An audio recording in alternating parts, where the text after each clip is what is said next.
Ang lumutang ng whistleblower sa kaso ng mga missing sabungero, nagbigay na ng 10 pangalan ng mga sangkot umano sa pagkawala ng mga biktima.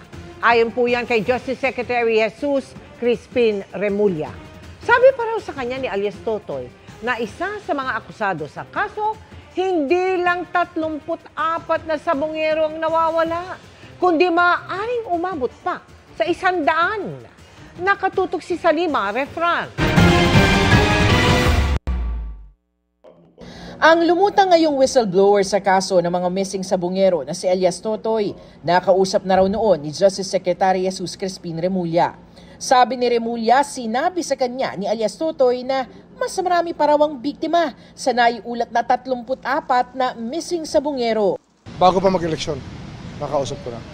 Kaya I have a very good idea yung sinasabi niya. And na-vet na namin, syempre the proof of the pudding is in the eating. Basta ang sinasabi niya, mahigit 100 yan, ang biktima. Ang mahalaga, determinado siyang magsabi ng totoo. Yun ang mahalaga sa lahat. Ayon pa kay Remulla, hindi bababa sa 10 mga pangalan ang ibinigay ni alias Totoy na mga sangkot umano sa krimen na kanila na ngayong iniimbestigahan. Marami. Yung mga pumapatay, yung mga dumudukot, basta marami silang binanggit. Inaaral na raw kung paano maaaksyonan ang kanyang mga revelasyon.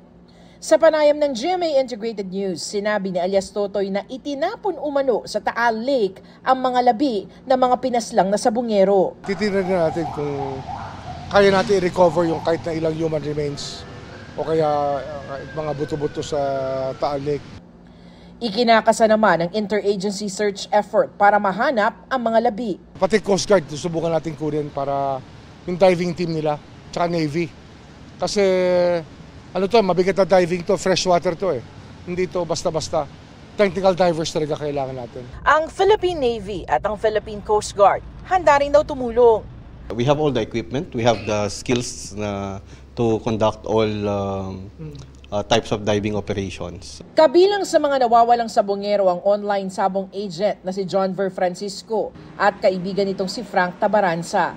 April 2021 nang mawala sila sa isang gasolinahan sa May Kawayan, Bulacan.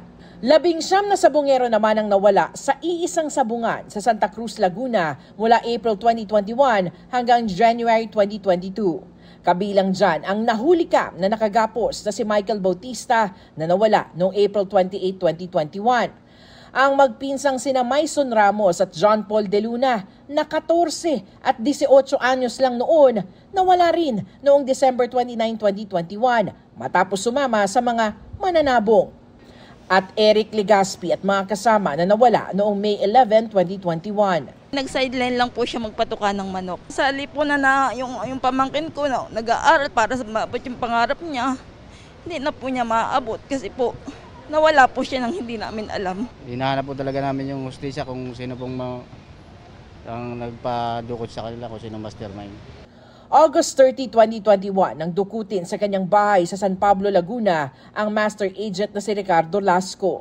Ang anak ni Carmen Malaca na si Edgar at mga kasama nawala sa sabungan sa Lipa, Batangas noong January 6, 2022. January 13, 2022 naman nang nakitang isinakay sa van sa Manila Arena sa Maynila ang 6 na sabungero mula Tanay, Rizal. Pakiusap ni Remulla sa mga pamilya, kaunting tiis muna habang gumugulong pa ang investigasyon. Kakausapin ko sila, mag-alala. Bigyan lang ako ng konti pang panahon para mailatag ko na maayos lahat yan. Para sa GMA Integrated News, Salima Refran, nakatutok 24 oras.